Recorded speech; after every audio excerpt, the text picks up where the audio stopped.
Hello friends, welcome back to my channel Learn Simply with Amruta, and today I am here with new topic from number theory, that is from the playlist of competitive programming.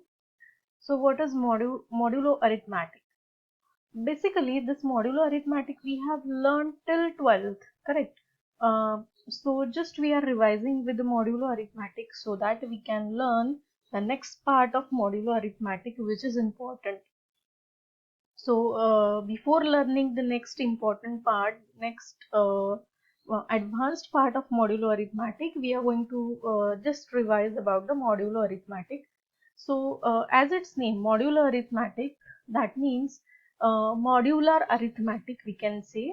Uh, so modular arithmetic, again it is from a number theory, and it is something regarding the division and the remainder. So what is this?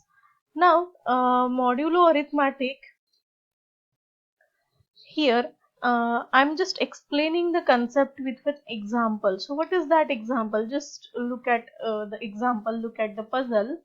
Um, can you tell me on which day your birthday is or was in 2021, and what would be the day in next year, that is 2022? Can you find out the answer?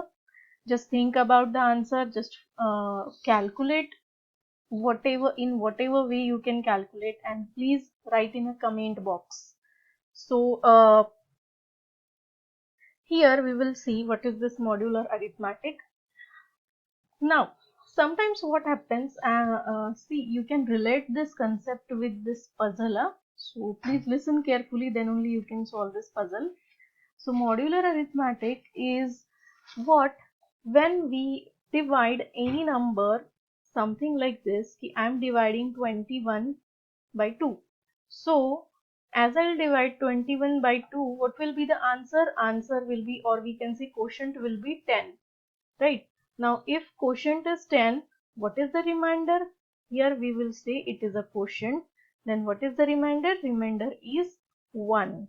Now modular arithmetic says we are not interested in this quotient, we are interested in remainder, because what happens in a mathematics or in a computer science, many problems can be resolved with the help of a remainder, not with the quotient.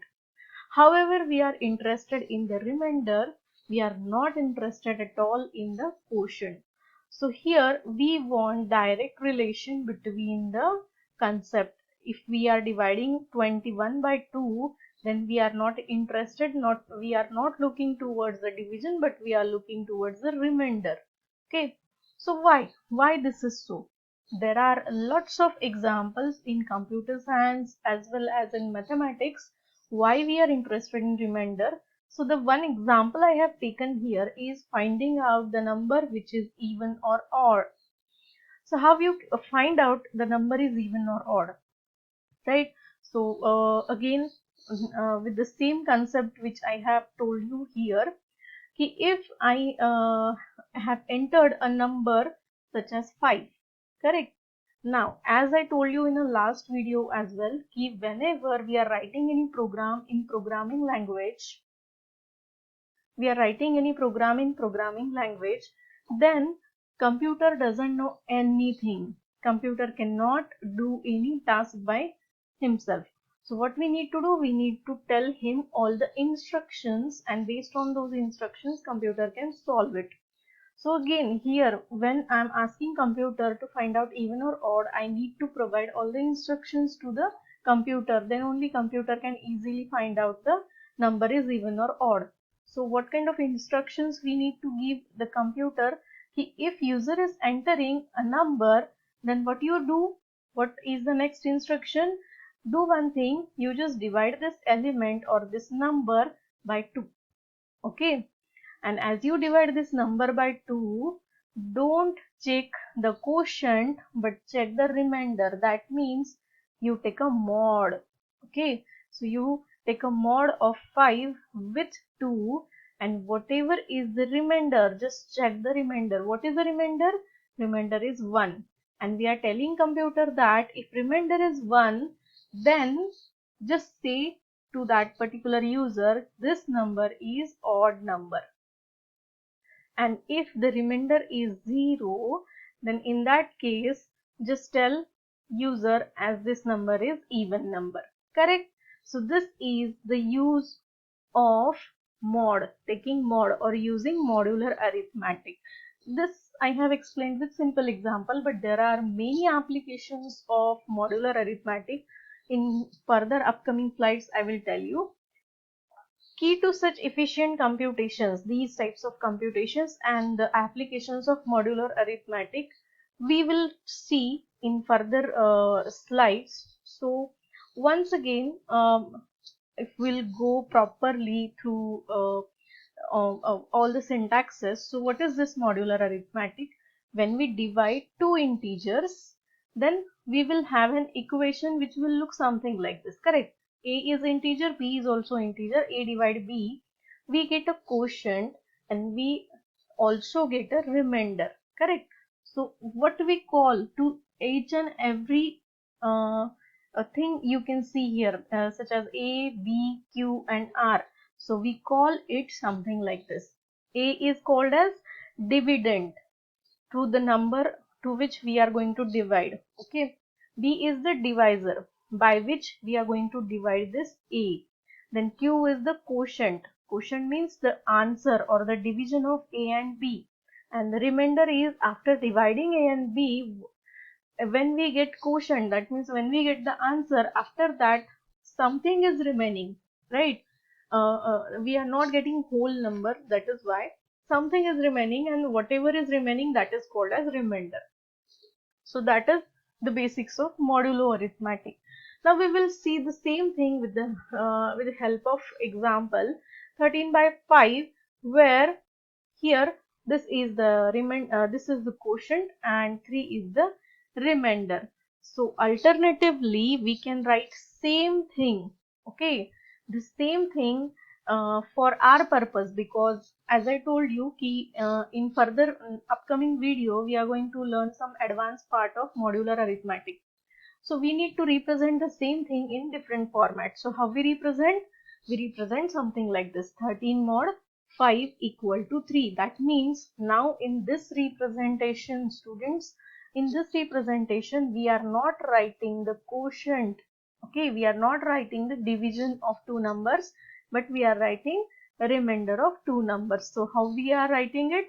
13 mod, we are using one word mod, that is modulo 5 equal to 3. So this is alternative way of writing, and now onwards whenever you are using modular arithmetic, you need to write modular arithmetic or the expression in this format only. So please remember this format. So when you are learning modular arithmetic, at that time again, if you go deeper and deeper, you need to perform few operations on that modular arithmetic.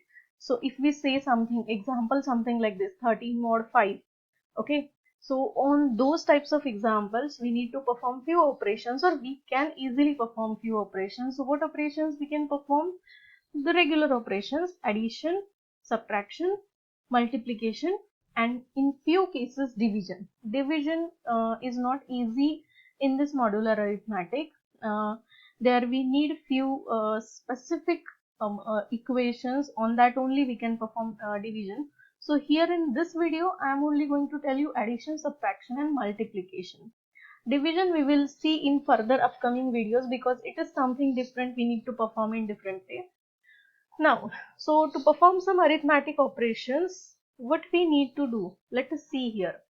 We will take the previous example itself, 13 mod 5, and it was 3, correct? So sometimes what happens, I'm having few in few times I need to do addition something like this. That means x plus y mod n. Let us take example here. Here I am having 13 plus I need to perform arithmetic addition or arithmetic operation. So 13 plus 3, let's say for example 13 plus 3, mod 5. Okay, so I want to perform operation something like this. So what will be the operation? See, it is very easy. 13 plus 3, it is 16. So 16 mod 5, and you can easily find out the answer. Answer is, uh, here we need to write a remainder. So remainder is 1. It is very easy since numbers were very small. So at any time, if you want to perform some operations, few operations, something like this, arithmetic operations, so you can write or you can elaborate this particular statement something like this. I'm once again writing 13 mod 5 plus 3 mod 5, right? So answer is one and the same, 13 mod 5 and 3 mod 5. You can just elaborate it. Okay, now why to do this? If it is very easy, 13 plus 3, it is very easy. So why to do this? Why to again extend it? So the answer is ki here you can see very small numbers, right? But many times what happens, you are having very large numbers, something like this. 12,640 is one number, and plus 2312 is another number, and you need to take mod of it. Now at this time what to do, because numbers are very large, and if I'll add these two numbers and then I'll take mod with 5, then again it is being very complex. So to reduce the complexity, we can just elaborate the same thing like this. 12,640 mod 5 plus 2312 mod 5, and then take a mod, right? So we can do something like this to make it easy.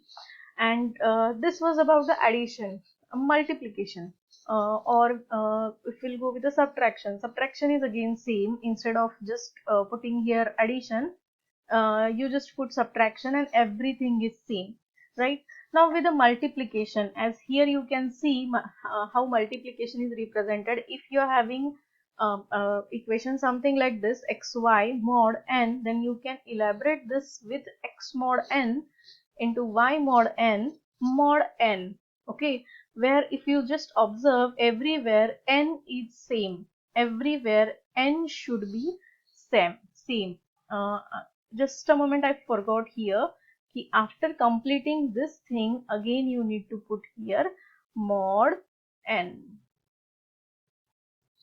Okay, so now you will get the answer, which is something like this, same answer. Okay, see just here, x mod n plus y mod n, and whatever answer you will get out of this, again take a mod of that particular number with n. That is your simplified way of performing addition or multiplication or subtraction. Okay, I guess it is understood. If you have not understood, once again just go back and once again see the video. Now, as I told you, there are a few applications of using this modular arithmetic. Why to use this modular arithmetic? So, one example is finding the last digit. So, how to find the last digit? Just take an example. I am having number as 25. Here, for example, I am taking small number. So, if example is 25 and I need to find out, or computer need to find out the last digit of this 25. So, how to find out? We can find out by taking mod of this number. And what is the mod of this number? Mod of this number is 5. So the last digit of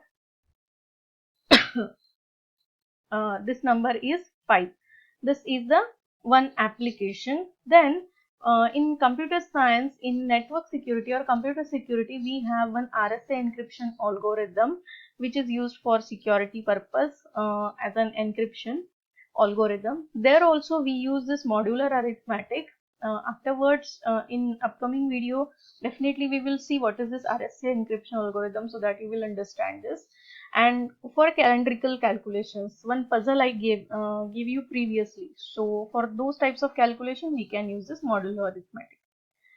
Thank you for watching the video.